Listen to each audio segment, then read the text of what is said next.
If you were an actor or a performer in the old theater days, you would have to deal with something called the peanut gallery. Now, the peanut gallery was an area in a theater or in a big arena where the cheapest seats were. And the people that sat in these seats were usually the most rowdiest, the most obnoxious audience members of the crowd. And when they would watch the performer or they would watch the actor down on the stage and they didn't like what he or she did or how they performed or how the performance was going, they would throw peanuts at the performer. Now, the performer was always in the spotlight. The performer always had the light on him, and he or she rarely ever saw the crowd in the back, but he always knew that the crowd was there.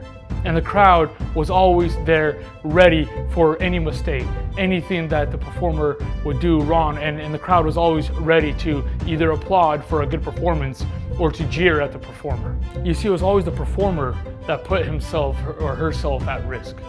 They were always the ones that were vulnerable.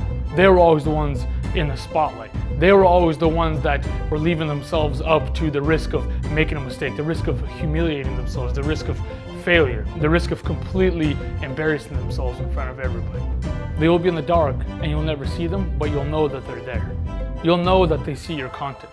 You'll know that they saw you put that product out and they didn't encourage you and they didn't support you, and you wonder why, but you can't let that stop you. You have to keep going. You have to keep pursuing your dream, because a beautiful thing is going to happen.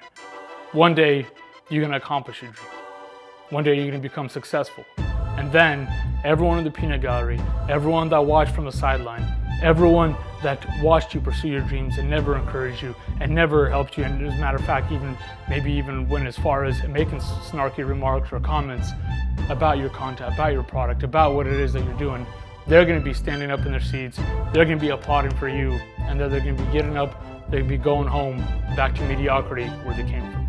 You see, my friend, it's only those that are willing to pay the price, willing to take the risks, really willing to face mockery and ridicule, that are going to get rewarded in the end. My friend, the peanut gallery will always be there. And if you're always paying attention to what they're saying, if you always think about what they're thinking about, if you're always worrying about how they're going to judge you and what they think about you, then you will never succeed. You will crumble underneath the pressure and underneath the spotlight. But if you lean into that fear, if you embrace the spotlight, if you continue to pursue after your dreams, no matter what people say, no matter what people think about you, then it's only a matter of time until you succeed.